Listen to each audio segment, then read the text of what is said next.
This is Legends of Tabletop, and I am Don Wilkins, and I'm here to talk about stellar tactics. Thank you very much, Don. And my name is Leah Bond, and again, this is Legends of Tabletop. And thank you so much for being here today, Don. Yeah, I really appreciate it. So tell us about Stellar Tactics. I'm excited to see this game. Yeah, well, this is definitely a labor of love. I've been spending about 6 years. It's been just over 6 years working on this game, mostly part-time, in spare hours and evenings and weekends, until just recently. At the start of this year, I've started finalizing the game full-time. So, at its core, uh, Stellar Tactics is an RPG. It's a role-playing game, and it's not, it's not 4X strategy. It's not your typical sci-fi sort of game that you see in the marketplace right now. It is truly a core old school RPG along the lines of, um, Baldur's Gate, Fallout. I would say the older Fallout 1 and 2, uh, top-down isometric 3D with tactical combat and space exploration on a massive scale. So that's the game in a nutshell. Mhm. There are a lot of details and a lot of bits.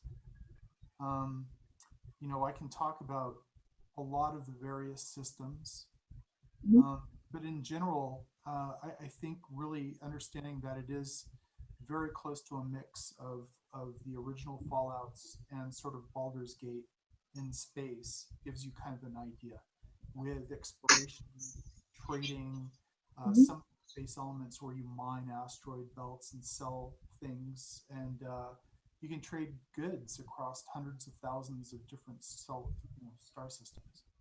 So Okay, that's it in a nutshell. that's a big number, Yeah, hundreds of well, thousands. it comes.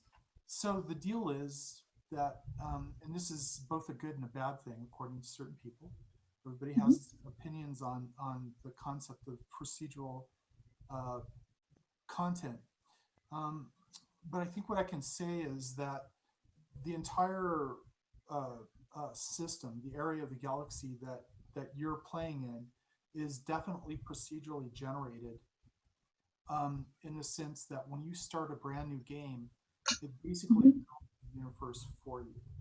And when it does that, it uses a pseudo random number generator to sort of populate all the systems, populate every one of those systems with planets and locations, and it basically creates a matrix or a sort of a canvas. Um, and that larger canvas has a number of gameplay elements that are standard, like being able to trade across all those systems, um, being able to buy different spaceships through making money and running missions and doing things, down to the locations that you go to with missions. Some of them are on planet surfaces and caves. Some of them are in abandoned space stations. Some of them are faction related sort of excursions that you're going to go on with your team. Um, so you end up traveling across space, defending yourself from various things like, raiders, pirates, some other factions that I won't mention here, but I'll get some more information coming out in the next couple months. But in general, all this stuff is sort of tied to a core storyline that evolves as you continue your explorations, and so a lot of that is filled in with procedural content. Okay. Now, I would like to ask a little bit about the procedurally generated content. So what you're saying is essentially the universe is kind of a roguelike. uh, okay, so when I think of a roguelike game, what I think of is a place that you can go to and um, you can have sort of a different experience every time you do it. Mhm. But the fact is that you're going to fight your way through this until you die. And when you're dead, Oh, you that's true. restart. In this Yeah. case, there is going to be a switch that's going to be an Iron Man mode that you can turn on if you really want to play that way. Oh gosh. But for the most part, without that switch, Mhm. your key characters are not going to die. Okay. So I'm not enforcing the system of permadeath in the Mhm. game, but I'm allowing people who really enjoy that to be Mhm. able to do it, because I find that that's an important thing to give people options to play the way they want to. Yes. So if you leave your Especially with character, yeah, go ahead. I got a little bit of lag. especially with the difficulty level Yes. being really hard and permadeath. Certain players, like my husband, Hmm. love like the playing Fire Emblem on the hardest Oh difficulty. yeah, Oh, that's what definitely. I dig that. I absolutely I agree. That's a lot of fun. Yeah. You get punished for your poor actions or your poor judgment, You and that do, and I punishment mean, lasts. it's like, so you've spent 120 hours on a team and you get wiped, Mhm. and there's no going back. Mhm. That's really hard, for some people to stomach. I don't. I'm not going there with this game. I'm allowing people to push that button if they want to go there, because I think um, it's easy enough for me to do. To put the switch in, you just basically, you know, if you guys die or get wiped, your people just don't get back up. You know, Yeah. um, you could always go back to a save too if you needed to. I'm not sure whether or not on the, if on Iron Man, whether or not I'm going to actually let people decide as they start to alpha test and beta test Mhm. the game. Once I get to that point, I'll see if people think it's just too hardcore, for example, to not allow save games in that mode. Okay. So you just, other than what I would call like transition based save games and one save game. And when your people die, gone. That's Mhm. it. Go ahead and wipe that game. So we'll see. But what I wanted to say about the procedural nature of the game is that this is not a No Man's Sky. It's a one man project. So obviously, I don't have the resources they had to build a game that's Yeah. procedurally generated from the standpoint of every single planet has massive, totally explorable terrain, things of that nature. So I don't want, I want to make that clear right up front. There's no way I could do that by No. myself. However, um, the procedural experience side of the game has a lot of variation and a lot of room for character development. And that's the whole part of Mhm. the role playing game that I'm talking about, which is um, the development of your team is really crucial. So there's the second part of that canvas that's really important to understand, which is not all of that content is procedurally generated. Okay. So there are going to be many, many hours of handcrafted gameplay that's totally tied into a very um, extensive backstory Mhm. that you're a part of, and these locations that you explore and these experiences that you have are going to be fully handcrafted, Okay. and that portion of the game is going to continue to expand over years. My goal is to continue working on this for a very long time, if Oh, wow. if we can continue to fund the game through selling it, obviously. Mhm. My goal would be to expand into that universe through all kinds of storytelling and Mhm. all kinds of game experiences, new creatures, new things to find and explore out there as you're having fun. So it would be additional expansion packs of Yeah, sorts that might be available, say, through Steam DLC that you could then purchase, exactly. or or through a subscription service. No subscriptions. I'm Oh, not okay. going to, yeah, no subscription at all. I Yeah. think, I'm thankful to hear that. yeah, I would go there. And I would say that if we are going to do expansions, um, my goal is to make sure that as I expand the universe, I do it at a reasonable pace, Yeah. and obviously try to do it for a reasonable amount of money. I'm not talking, $30, $40 for an expansion pack or something like that, because it's really a one-man team right now with a couple of artists that work with me. Okay, So I don't have the kind of overhead that a larger development studio would have. Um, that's understandable. yeah, but at the Right, same time, we're able to crank out the kind of quality that we need because of the tools that are now available. Those tools have never been available before for developers, which is nice. yeah. So, When you say that, are you saying that from like a graphics standpoint? Because I know that Studio Ghibli's Tunes software pack is now, it will be free to download. mhm. So some of that is available now, and I know that development in just consumer available tools for graphics in general, um, that base has widened quite a bit Yeah, and over the last 5 years. it has, and it's a really important part of what I've been doing too, is that the availability of the tools and the efficiency of working with these tools.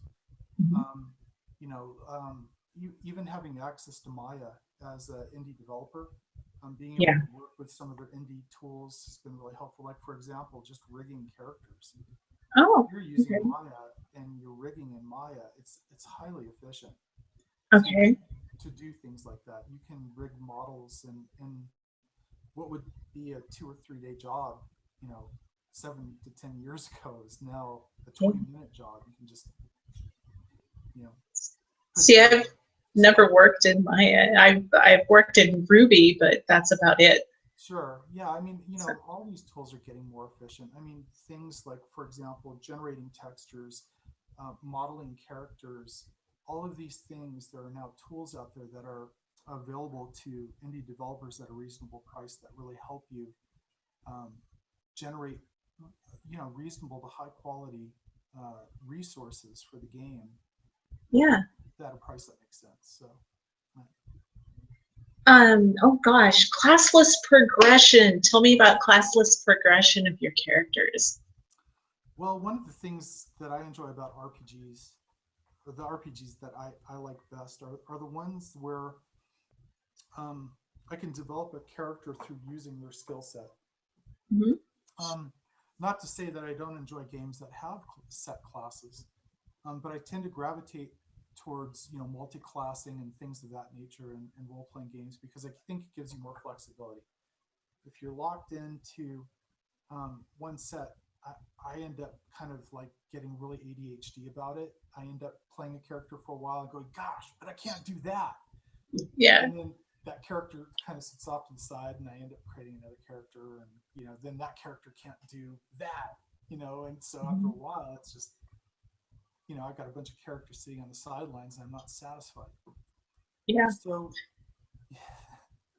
Stellar Tactics, I would say that the system is very close to what you would find in Fallout, where um, when you're using skills, In the um, original Fallout?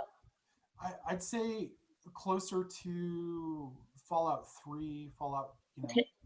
yeah. Um, though, there are some similarities and ways to the older ones too, because they did, in a sense, have classless progression in their game. I mean, you progress through the use of your skill set. So in Stellar Tactics, you can even see on the website, there are a number of skill sets that you have. One hand blunt. Oop, lost video on you. Oh, it's okay. Okay, two hand blunt. Um, Things of that nature. So Mhm. as you continue to um, use these skills through combat, those skills progress.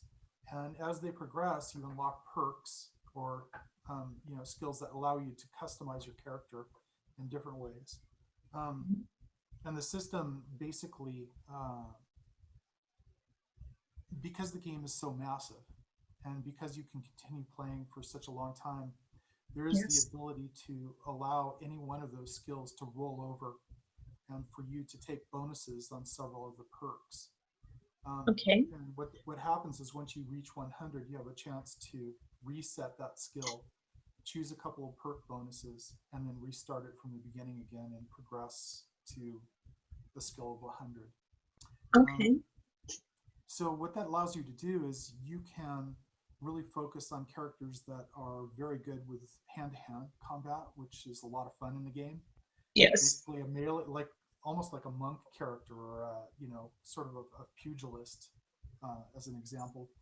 You can take that character all the way to the top where they're almost, I wouldn't say invincible because they are going to get their butt kicked, but Yeah. it's not easy for other characters if you get within range to uh, enemy characters to survive their skill set when they Mhm. start getting towards the higher end. Same thing goes for characters that use rifles or pistols, beam weapons, things of that nature. Um, Any type of arranged.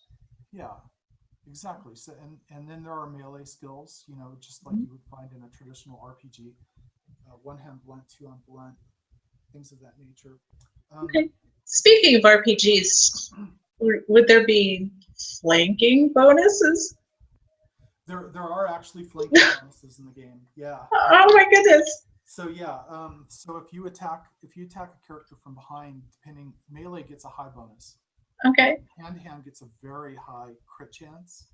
Mhm. Um, well, I wouldn't say very high. It's high. And remember, all this stuff still needs to be tuned, but Okay. you do get flanking bonuses. You can get a backstab in if you're a piercing weapon or a one hand melee weapon person if Okay. you're directly behind the enemy. So That sounds really cool. I am very excited yeah, for it's this good game. stuff. Yeah, you've got Yeah. definitely movement Mhm. and action points are crucial. So that and taking cover too. I mean, fighting from Yeah. cover is important. Some weapons lend themselves well to that, and obviously melee doesn't. So Yeah. if you're going to melee, you're going to want to really boost your um, Armor and just be a tank. yeah, you're going to want to get up there and tank, and that's the Yeah. idea. You're going to want other people who are kind of like glass cannons, but they've got really good ranged weaponry. Mhm. Wow. Because I mean, I absolutely adore isometric games. I have fondness in my heart for Diablo 2 and Torchlight 2 and games of that nature. So again, so They're excited. RPGs. They're a hoot. Yeah, I Yeah. play with my daughter all the time. She plays Diablo 3 with me like every weekend. So, Oh, cool. well, every chance we get. I can't say every. Yeah. I haven't had a chance to download the update yet. Yeah, we just downloaded it on PS3 this weekend and played for a Mhm. while. I didn't notice anything different because we didn't spend a lot of time doing it. We just kind of futz around and Mhm. kind of run around and slaughter stuff and have a good time. Okay. Well, I have, let's see.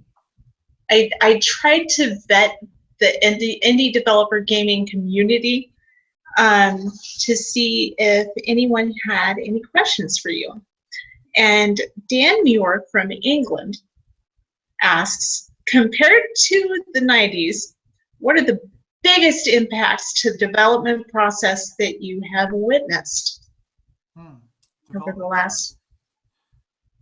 Well, the tools are the biggest things. So there's been kind of an indie evolution in a sense. And I think people are getting smarter about the idea of building their own engine. And back in the 90s, it was there weren't very many engines available that you could license. There were a few, and they were, I would say, compared to the engines today, they were. Uh, it was a harder time to develop too because PCs, like when you were developing for a PC, Yeah. there were so many configurations that you were developing for that you had to be. There was just a ton of work in that development portion. So you didn't develop an engine with the idea of making one game. The idea of developing an engine was that you're going to use that for numerous games. It's going to Yes. pay for itself from a technology standpoint. So back then, there was a okay. So I'm going to talk about two sides of this because I've been on both. Okay. There's publishing, and then there's development. And back in those days, you had to have a publisher because you needed the money behind you to Yeah. to do what you needed to do. Okay. And that's a big change recently. That's changed considerably. That whole playfield is different now. So back then, when folks would come in and pitch an idea, is do you have an engine? That was like the first question. So obviously you need to show something, and it's got to be a stable engine, and we got to be able to sit down and plug it into a couple of computers and play it and make sure everything works. So it'd be kind of like Unreal or oh gosh, now I'm just drawing a blank. Absolute Well, blank. Unreal was a late some I wouldn't say a late comer, but when it came out, and there was a point in time when Unreal wasn't really designed to be licensed. Unreal Yes. 1, when Unreal first came out. But then they started pitching it, and people started licensing it to make games. And Yes. that sort of changed things. That made it a little bit easier. You knew you could license the Unreal Engine back then, and you could make a first-person game that was pretty cool out of it. A lot of people did it, and they made money. Same thing went for, um, the ID Software. They started licensing their engine out for a couple of things. Yes. But before that, yeah, you were spending a lot of time just developing an engine, and for PC, and eventually when consoles, when consoles started hitting really hard, that was a really big part of what you did. There were only a couple tools out there for 3D, 3ds Max, and a couple of tools on the side that you could use to develop your 3D game art. Yes. Then there was always 2D. We talk about like Diablo, right? Diablo 2, Yes. totally 2D, totally Yes. ISO. There were a bunch of engines like that. The engine that the doctors at wow, can't believe I'm blanking on the name for Baldur's Gate. Oh. Ah. That's so bad. Is that because EA bought them? And maybe. Oh, I feel so awful. Anyway, See. I'll come up with it in a minute. It must be that I'm getting older. Regardless, those guys put together their engine, and their idea initially, they actually pitched that to Surtech at one time. Baldur's Gate. Oh, yeah, I believe it. Yeah, they did, and Surtech just didn't think they could do it. I think, or something. I don't know why they didn't pick them up. I think that was a bummer for everybody. Wait. But anyway, we all know the story behind Baldur's Gate 2, and all the games that came Yeah. after them. Yeah. So that's a really good example of how things were developed back then. You built an Yes. engine, and your idea was to make a number of games with it and improve on that engine with every go. Okay. So now we have things like Unity, a bunch of That's the other name I was thinking of. Oh, you were thinking of Unity? Yeah. Yeah, Unity is really big. I mean, a lot of people are using them. They're the kind of the indie go-to name right now for basic indie game development. And I think by and large, the community's learned to accept that engine because there have been some pretty good games made with it. So Definitely. So then there's, like I was talking about earlier, it's not just the engine, there's also the tool set. So that's been a big change. There's also been a really big change in the way people fund themselves financially. Yes. So, through Kickstarters, I think Crowdfunding. publishers are actually having a really hard time right now finding developers that would go with them. Yeah. It's really, really interesting. There are still some. I'm not talking about EA. I'm not talking about some of the bigger players because they have their core games, but some of the smaller publishers are having a hard time finding content. Oh, I mean, even the bigger publishers as well. Who was it? I think it is EA that started a smaller wing, like a subset devoted to mobile games. Oh yeah. Yeah, and I've seen a flyer they handed out. They're like, contact us if you have an idea. Sure. So, yeah. Absolutely. Yeah, Yeah. I think the bigger publishers have a harder time being really creative because they're not as mobile. They really do have, um, they're a lot more accountable financially because they're public. And it's Yes. really hard for them to make a transition to newer and creative ideas because if those fail, it's a really big deal. They can't afford to have a game fail. It's just not Um, financially feasible. yeah. Um, they've got to make sure that everything they're putting money behind is going to end up turning a profit and making the quarter. Every quarter they've got to show profitability. Yeah. They They've can't got to just be able to pay their employees. yeah. They've got So, a lot of overhead. So yeah.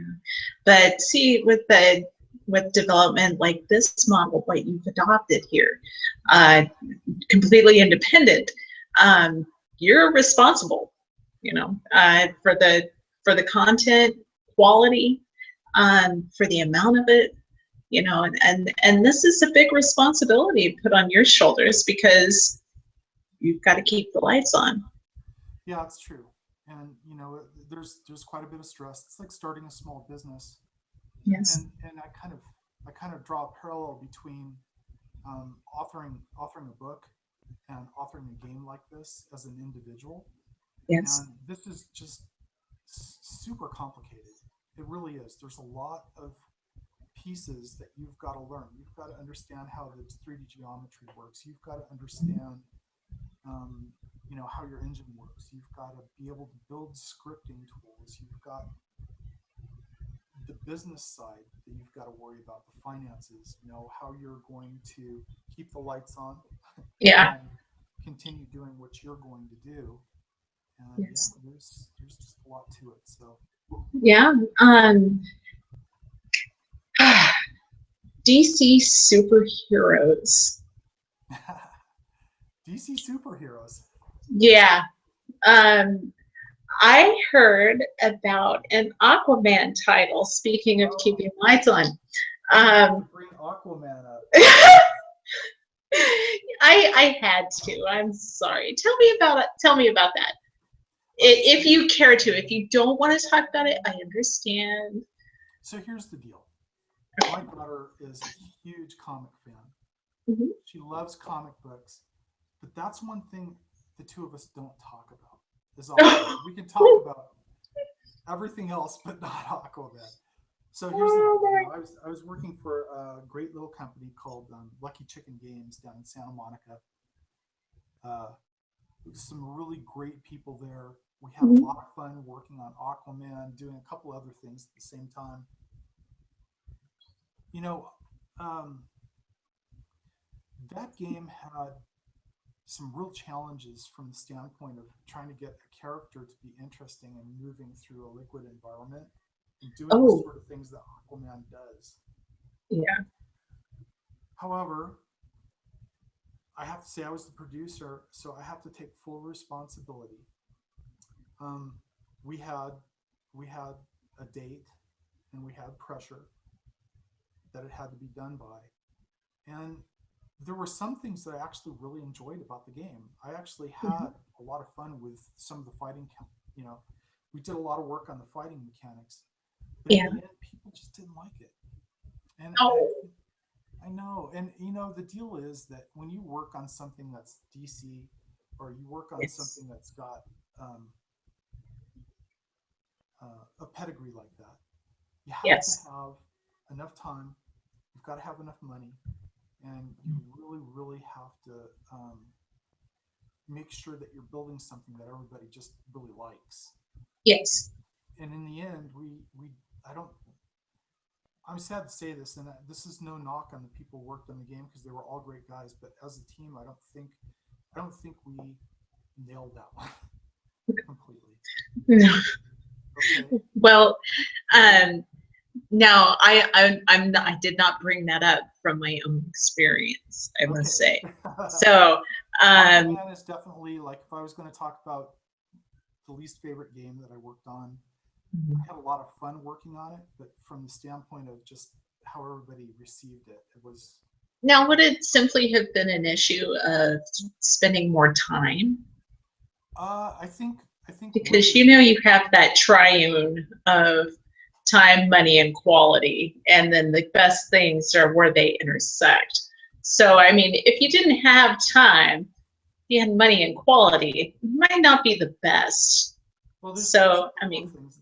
So yes, we have that. We have that in the sphere of game development, but there's also this idea of being able to say, you know, I can't really come up with an idea that really works for this, so okay. let's not do it.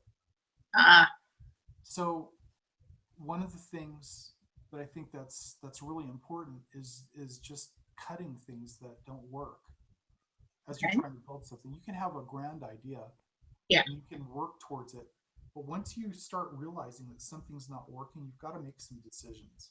Yeah. And in some cases, you know, when you're working on something creative, pieces just don't fit together, and you either have the money and the time to go back to the drawing board and say, okay, let's do it, or you got to walk away from it. And I don't think we were in a position over there to walk away from the situation. We had to make it work. So So you had to move with what you had on the table. That's what we've got. yeah, and it happens a lot in the game industry. You know, Mm, there are very few publishers that can walk away. You know, you've got Blizzard. yeah. Who else just Yes. walked away? I think EverQuest Next. They just walked away from that. Yeah. Yeah, I heard about that. Well, So, sometimes it's the right decision. You know, if your design isn't mhm. working and the technology isn't meshing in, it's not fun. Yeah, You know, and you can afford to do it. why Sometimes you not? cannot afford not to do it. Yeah. That's like the MMORPG model, like the free to play model is starting to go away. Yeah, Um, interesting. so Yeah, I'm almost feeling like single player games are back. You know, coming back yes. from MMOs. I mean, people have been hooked, you know, addicted to MMOs for so long, but there's been, Mhm. and this is no knock on anybody out there who's working hard on this stuff, because you know, people who make these games, they bleed for this work. This is really Yes. hard work, and you know, to get slammed every day by people who are unhappy is just makes it even harder. Yeah. But That's going to be really disheartening. well, you know, you gotta. It's kind of one of those things. Not everybody's gonna like what you do. Mhm. That's the way it is.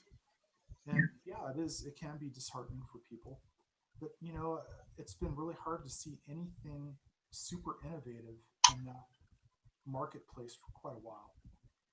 There have been some things that are innovative, and it's not a dead market. I mean, there's a lot of people still playing games.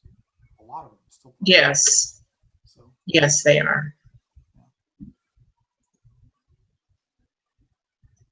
And I was just doing a very quick check, and I don't have any updates on any more questions for you, which is, speaking of disheartening, there you go.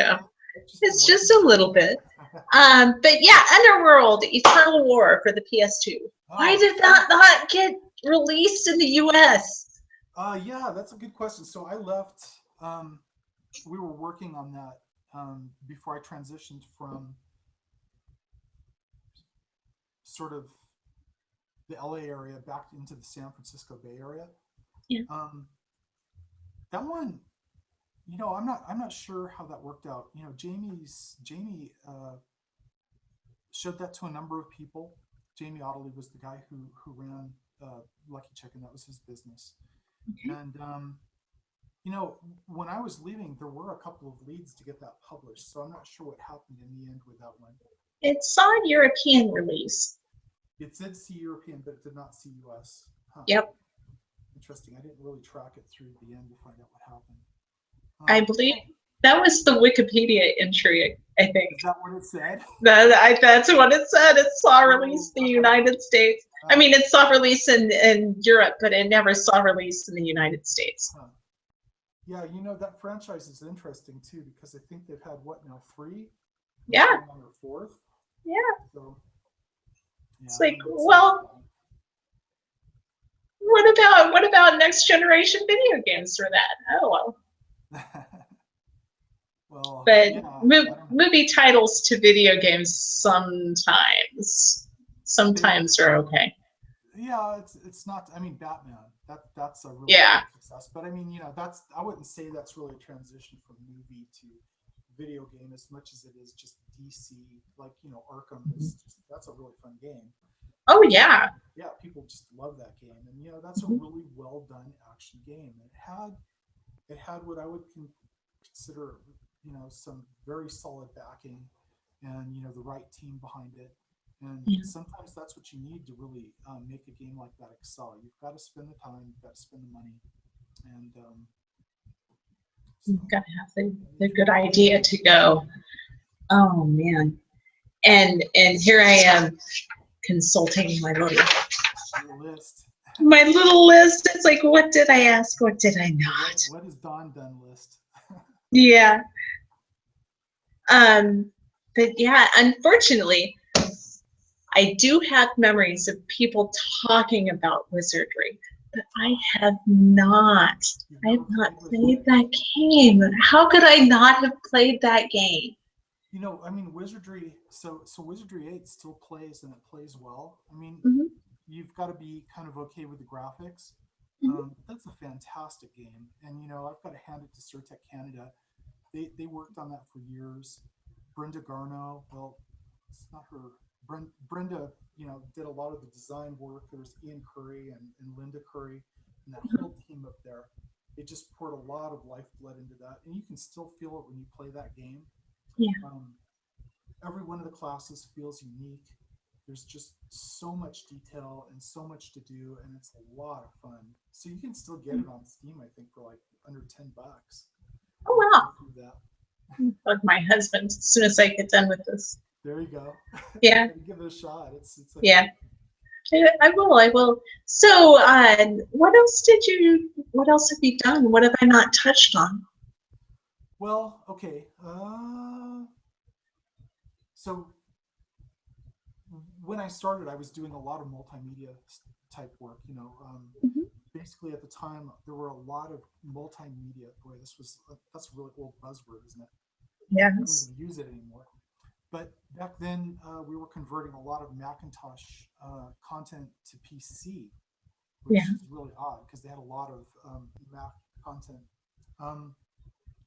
And then from there, I went and pitched a couple of ideas to a number of companies for games, including Surtech Software. Yes. And from there, that developed into a relationship where I did a lot of work on Wizardry Gold. Yes. And we ended up finishing that.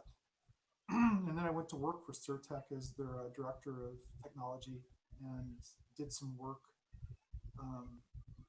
trying to identify technologies to build Wizardry 8, along with kind of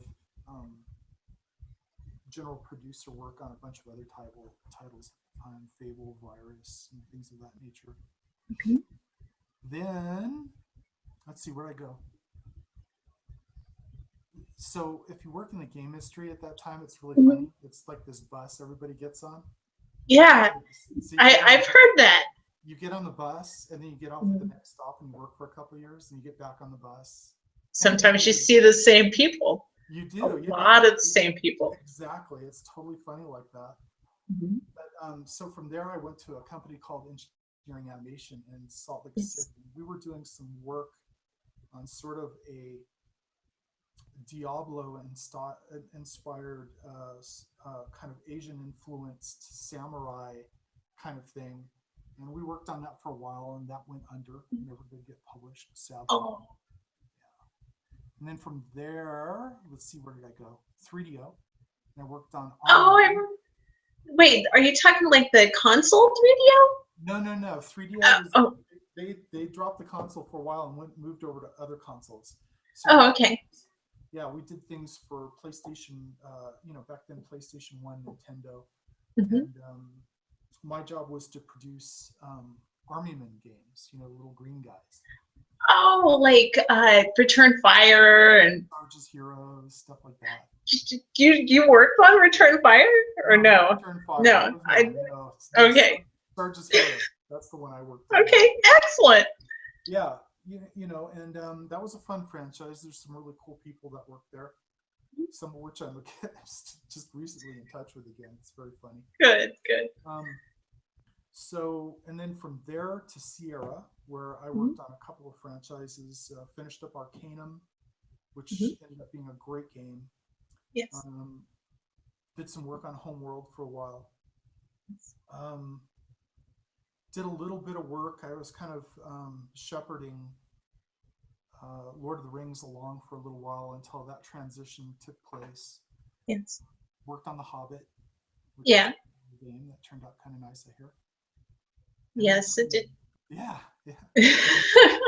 And then from there, let's see, what else did I do? I'm just giving you my whole history. See, we go.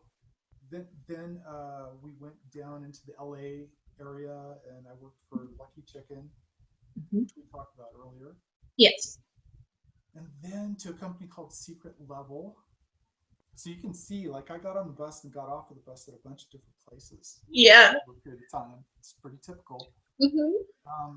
And did some things there. We were working on a PS2 version of Unreal Tournament. Okay. Yeah, for quite a while. Did that. A couple of other things with them, including what was it? Karaoke Revolution. We did some work on that. Okay. Yeah. And that was that. And I actually took about 10 years off. I left the game industry and said, okay, well, that's the last time I'm getting on the bus. Oh. But hey, it is what it is. Yeah. So from there, I went and actually developed educational software for about 10 years. Okay. Yeah, and it was actually a really good run, kind of a really different thing to do. Yeah. But I just, I couldn't stay away from games. Well, no, because I mean, you've spent that much time developing things and creating. You've got to get back in the saddle every once in a while. Exactly. So here I am, having worked on Stellar Tactics, kind of in my spare time, never really intending to do anything, but it's like all these pieces just over time fell into place. Like AI pathfinding, dialogue trees, all these mission systems. And every time I said, I'm going to do another one. Let's see if I can do that. Okay. Yeah. Yeah, that's where the real fun comes into play. I think it's when you find yourself lost in something and you emerge later. I used to tell people, I could do model railroads, or I could make a video game in my spare time. So I chose video games. Yeah. That is it. To me, that seems to be a much more worthwhile hobby. Yeah, I think so too. Yeah, because then other people can share in the experience as well, other than just, oh, come look at it. Look at what I've made with my model train. Or would you like to ride my model train in your living room? So, yeah. There we go. You got to put the couch in the middle. And let the yeah. Don't push that button. Yeah. Oh, no. Yeah. Oh gosh. But yeah, I just want to ask one thing. One more thing before I go on to my closeout 5 questions. Okay. But when you're creating something, do you when you make something completely new, how hard has it been for you to completely clear the space to make that happen? That's a good question. What you have to do. See, it's one of those things. You've got to say to yourself, this is what I want to do. In fact, you don't even say that to yourself. It's almost like this motor inside you. There's this motor that says, this is just what I got to do. I'm going to do it. I'm doing this. And then, as far as family goes and work, you've got to compartmentalize some space for you to really think. And that's usually some time in the morning for me between, like 5 a.m. or 5:30 to 10 or so. Yeah. And then in the evenings, after everybody, goes off in the direction to sort of chill out, So I know I have set times. And then I have what I call flexible times where, if I've got a problem to solve and I just have to do it now, I just let everybody know I'm going to go do this. Yeah, you've got to carve up your time carefully because, your family needs to see. And if Yes. I just, I can't spend all my time doing this. Though I'm kind of driven to do that.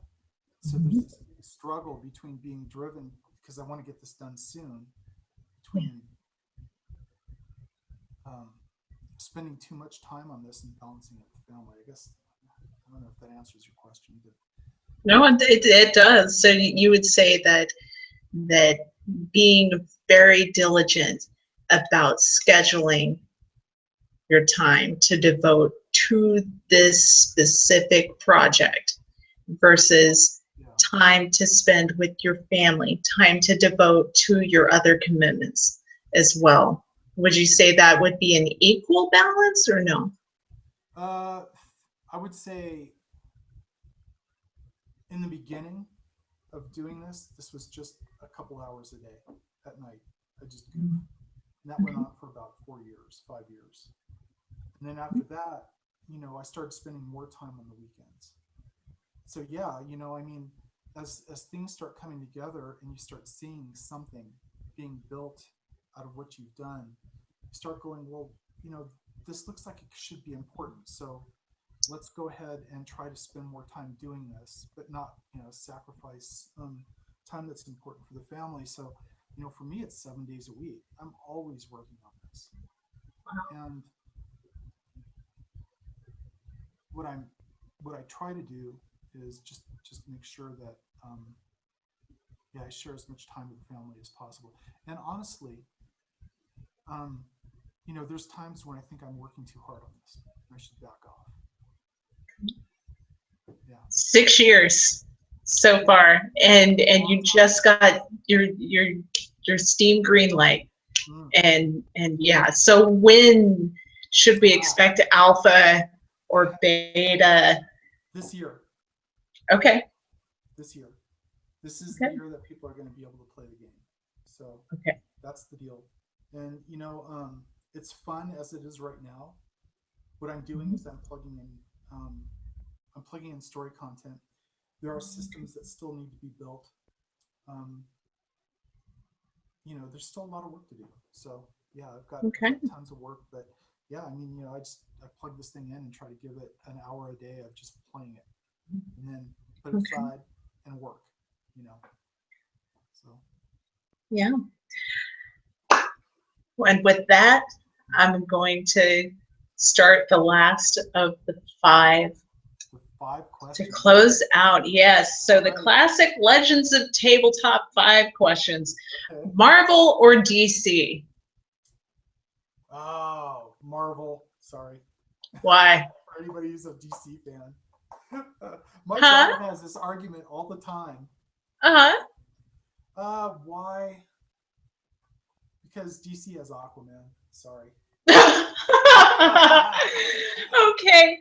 Um, okay, here's one. Fantasy or sci-fi? I have to say sci-fi. I mean, I love fantasy, but there's so much fantasy content. I Yeah. really, I just dig. I mean, I remember watching Star Trek when I was a kid, and it was just so freaking cool. And I love that stuff. I love fantasy too. Lord of the Rings, Game of Thrones, of course. Go beyond that. There's a lot of other just incredible fantasy stuff. Speculative, yes. But it's been played out. Not It's not played out. I can't say that's not true. It will Yeah. never be played out, but there's so much of it in the For game. now. Yeah, there's too much. Yeah. I'm gonna agree with you on that one. I also have had an alternate history diesel punk thing just Ah, okay. rolling around. Yeah. So, tabletop or PC? Oh, PC. I'm sorry. Tabletop is a hoot, but I just Yeah, dig PC because I can just sit here and goof on my screen and just have a yeah, lot of fun with it. And that's you true. know, tabletop's cool because you can bring a lot of people together and have a good time. And honestly, those are some of the best times you can have. But you can't do it every day. No. You know, so that's why the PC wins for me. You can do it every day. That's true. That. Number 4. Yep. Star Wars or Star Trek? And I'll answer after you. Oh, Star Trek by far. Star Wars is cool, but you know, Ewoks, really? Do what? Ewoks? Ewoks? Ah, What? yeah. It's like, what? That ruined the whole thing for me. It never ever came back after Ewoks. I just don't get it. Yeah. Let's see little teddy bears and what PJs. Gosh. Yeah, I'm gonna have to go with Star Trek too, simply because of content and the depth and the richness of that universe. In comparison to Star Wars.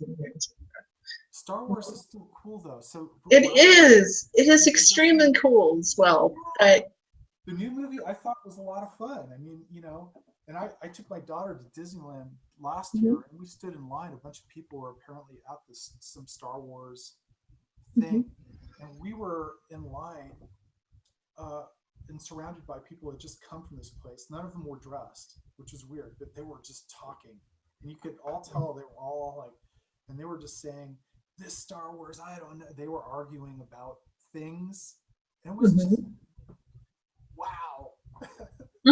So, but anyway, I guess the point that I'm trying to make is there are some people who really love Star Wars, and I get it. Yes, and I can understand that too, especially with the childlike excitement that can rekindle.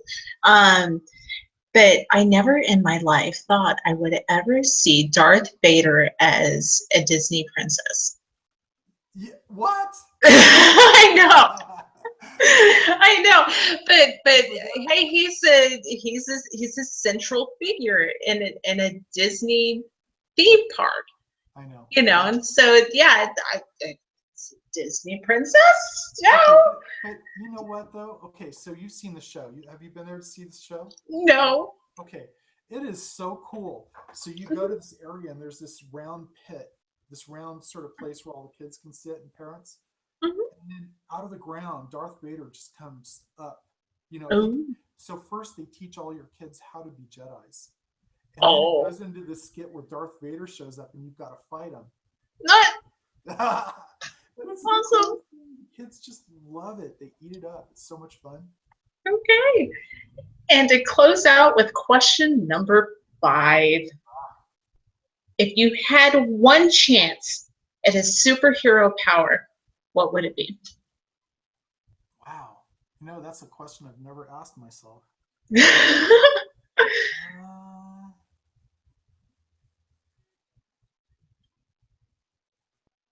Well, it would not be a single Aquaman power. So I'd have to pick being able to fly. Okay. Yeah. Being able to fly would be super cool. There's so many other more awesome powers, but I mean, I just want to fly. That would be pretty cool. Yeah. Is that a power? That is a power. It is a power. Okay. Yeah. So I'll take that one. I'm gonna have to roll with Storm. Ah, okay, yeah. Yeah. Bringing in the clouds. Yeah. Yeah, raining down. Smite. Yeah. Smite them. Yeah. Cool. I like that too. But if I can fly away, I don't even have to fight. So. That's true. I'm not a superhero if I don't fight. Well, no. You could be all pacifist like that. Yeah, just like fly away. Yeah. Well, it has been absolutely wonderful talking with you. Thank you. And thank you so much, Don. Yeah, I appreciate it. Okay. Well, yeah, I am going to go ahead and stop the broadcast. And when you are complete, just shut the window and